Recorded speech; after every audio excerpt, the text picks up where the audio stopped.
একটি video footage দেখাচ্ছি, তারপর মূল আলোচনায় যাব। Let's play the footage. রাজাকাররা পাকিস্তানপন্থীরা স্বাধীনতা যুদ্ধকে স্বীকার করে নাই। তারা এখন বলতে চায় ওই স্বাধীনতা স্বাধীনতা না, দ্বিতীয় স্বাধীনতা হয়েছে। আমি প্রথম প্রদেশ করেছি, দ্বিতীয় স্বাধীনতা বলে বাংলাদেশে কিছু নাই। অনেকে 71 সালের স্বাধীনতাকে স্বীকার করতে চান না। আমি বলি, যারা 71-এর স্বাধীনতাকে মানতে চান না কিংবা স্বীকার করতে চান না, তারা রাজাকারের দল ছাড়া আর কিছুই নয়। আচ্ছা দর্শক শ্রোতারা, আমি বক্তব্যটুকুন আপনাদেরকে প্লে করে শোনালাম। মির্জা আব্বাস বলেছেন দ্বিতীয় স্বাধীনতা বলতে বাংলাদেশে কোনো কিছু নাই। আচ্ছা, দ্বিতীয় স্বাধীনতা বলতে পৃথিবীর আর কোনো দেশে কি কিছু আছে? আমাকে কেউ দেখাতে পারবেন? পার্শ্ববর্তী দেশ ভারত, পাকিস্তান, নেপাল, ভুটান সহ আরও যত দেশ আছে, এই দেশগুলোতে কি দ্বিতীয় স্বাধীনতা বলতে কোনো দেশ আছে?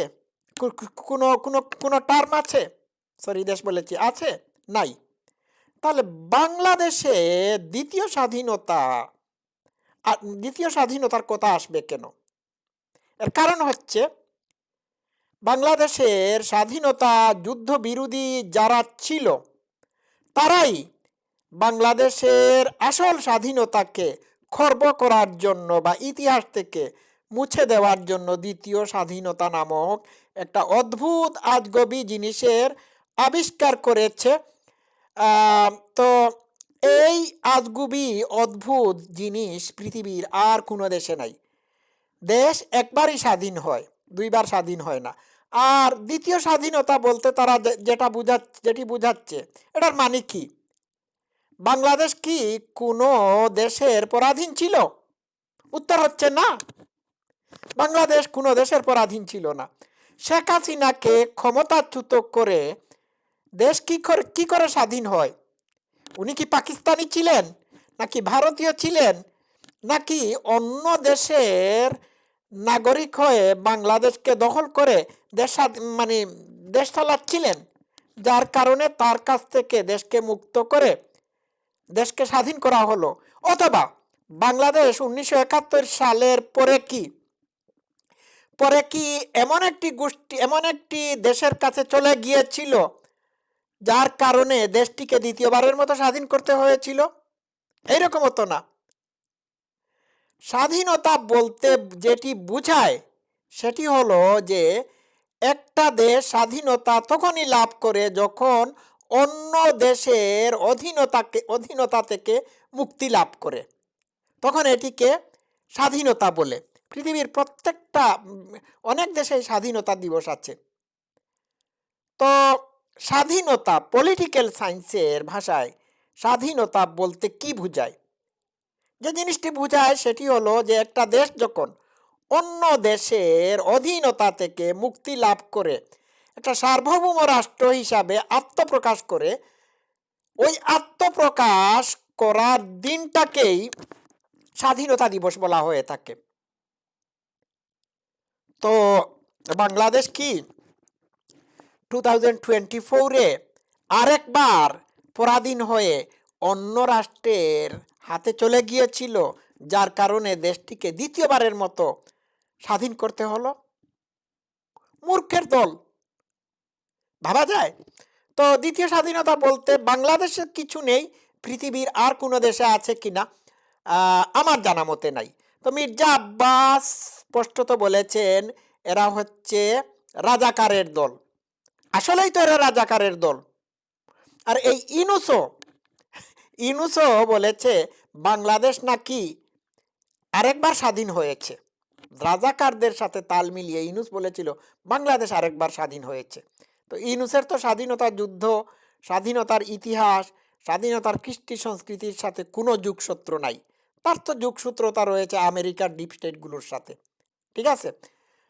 তো এই বিদেশি এজেন্ট জামাতিদের সাথে তাল মিলিয়ে এই কথাটি বলেছিল। ঠিক আছে?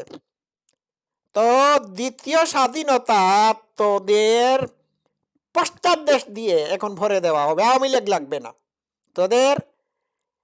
তোদের ওইদিকে ভরে দেওয়া হবে বিএনপির মাধ্যমে।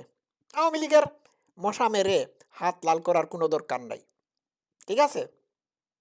গুহারা হয়েছে, গুহারা নির্বাচনে।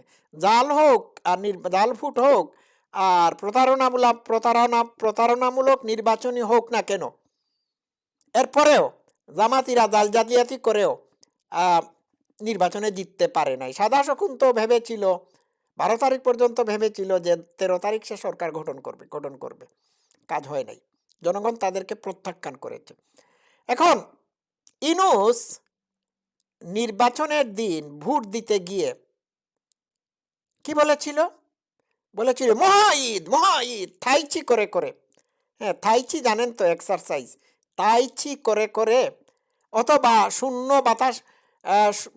বাতাসের শূন্যতার মধ্যে বা বাতাসে সাঁতার কেটে, হাত মুখ পা নাচিয়ে সাঁতার কেটে বলেছিল মহা ঈদ। আমি মহা ঈদ শুনে ভেবেছিলাম মহা ইট না ঈদ বলছে।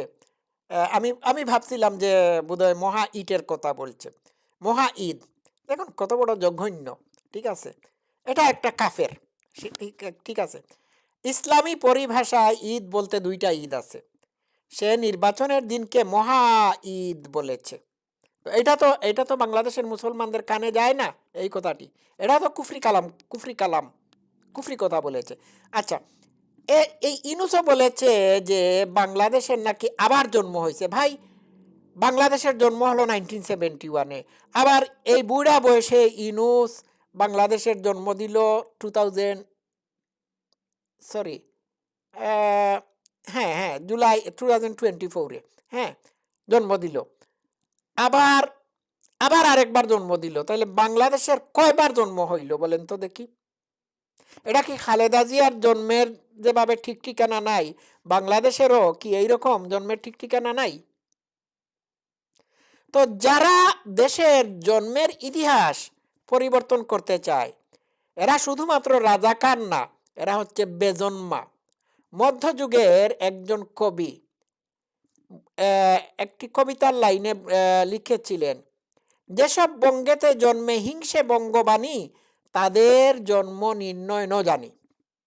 যারা বাংলাদেশে জন্মগ্রহণ করেও বাংলা ভাষাকে বা বাংলাদেশকে হিংসা করে, বাংলাদেশের কৃষ্টি কালচারকে মানে দলিত মতিত করে ধ্বংস করে দেওয়ার প্ল্যান করে থাকে, এদের জন্মের ঠিকানা নাই। এটা মধ্যযুগের কবি, খুব সম্ভবত আব্দুল হাকিম, আমি নাম ভুলে গেছি, আমি নামটা মনে করতে পারতেছি না, মাফ করবেন। উনি বলেছিলেন, যেসব বঙ্গেতে জন্মে হিংসে বঙ্গবাণী, তাদের জন্ম নির্ণয় ন জানি।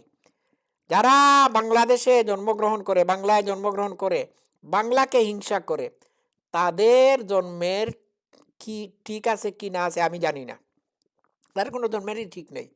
তো যে সমস্ত রাজাকাররা বাংলাদেশে জন্মগ্রহণ করেও বাংলাদেশকে পাকিস্তান বানাতে চায়, আবার এদের জন্মের ঠিক ঠিকানা নাই, এরা হচ্ছে বেজন্মা। ঠিক আছে, এরা জঞ্জাল। তো বিএনপি এদের উপর অ্যাকশনে চলে গিয়েছে।